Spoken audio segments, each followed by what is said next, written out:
सभी को नमस्कार। मैं सतीश अग्रवाल से आचार्य अर्थशास्त्र राजकीय महाविद्यालय डी। प्रिय विद्यार्थियों, पिछले वीडियोज़ में हम उपयोगिता किसे कहते हैं, उपयोगिता की माप के संबंध में मार्शल का गणनावाचक दृष्टिकोण तथा हिक्स का क्रमवाचक दृष्टिकोण पर चर्चा की थी। उसके बाद सीमांत उपयोगिता का अर्थ पर हमने चर्चा की। आज हम चर्चा करेंगे कुल उपयोगिता का अर्थ तथा कुल उपयोगिता और सीमांत उपयोगिता में क्या संबंध होता है। पहले हम कुल उपयोगिता के अर्थ को जानेंगे। जब उपभोक्ता किसी वस्तु की अनेक इकाइयों का उपभोग करता है तो उन सभी इकाइयों से प्राप्त उपयोगिता के योग को कुल उपयोगिता कहा जाता है। दूसरे शब्दों में हम कह सकते हैं कि सीमांत उपयोगिताओं के जोड़ को कुल उपयोगिता कहते हैं। इसको हम गणितीय रूप में भी स्पष्ट कर सकते हैं। गणितीय रूप में TUN बराबर सिग्मा MUS। यहाँ पर TUN का अर्थ है n इकाइयों की कुल उपयोगिता। सिग्मा योग के लिए प्रयुक्त हुआ है और MUS सीमांत उपयोगिताओं को व्यक्त करता है। कुल उपयोगिता के अर्थ के बारे में प्रोफेसर मेयर्स ने अपने विचार रखे हैं। मेयर्स कहते हैं कि किसी वस्तु की उत्तरोत्तर इकाइयों के उपभोग से प्राप्त सीमांत उपयोगिताओं का योग ही कुल उपयोगिता है।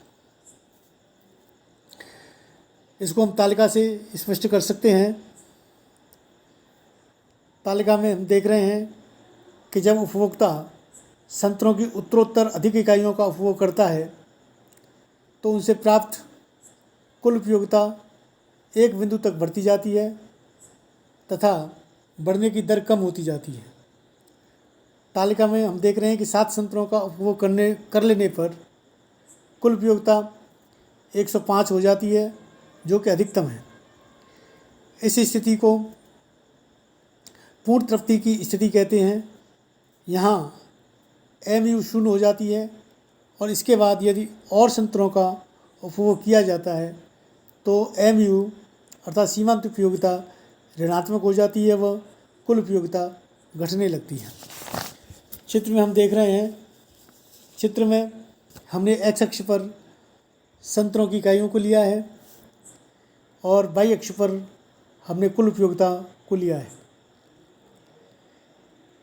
चित्र में स्पष्ट है कि संतरों की उत्तरोत्तर इकाइयों से कुल उपयोगिता में वृद्धि होती जाती है और 7वें संतरे का उपभोग करने पर कुल उपयोगिता में कोई वृद्धि नहीं होती तथा यह अधिकतम होती है। और कुल उपयोगिता वक्र पर ई बिंदु को हम पूर्ण तृप्ति का बिंदु कहते हैं और इस बिंदु के बाद TU घटने लगती है। अब हम सीमांत उपयोगिता तथा कुल उपयोगिता में संबंध को जानेंगे। इसको हम इस प्रकार व्यक्त कर सकते हैं संबंध को।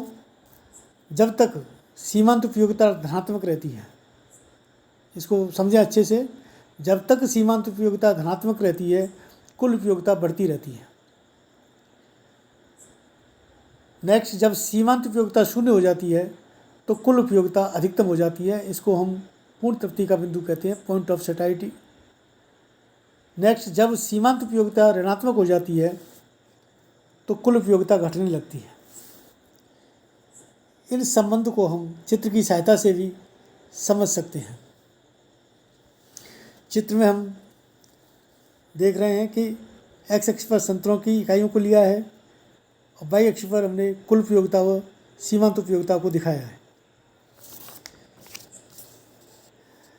चित्र में MU वक्र, जो सीमांत उपयोगिता वक्र है, वो नीचे की ओर गिर रहा है, जो इस बात का सूचक है कि उत्तरोत्तर इकाइयों की सीमांत उपयोगिता कम होती जाती है, जिसके फलस्वरूप कुल उपयोगिता बढ़ती जाती है, परंतु इसकी बढ़ने की दर कम होती जाती है, अर्थात यह घटती हुई दर से बढ़ती है और 7वीं इकाई पर सीमांत उपयोगिता शून्य हो जाती है।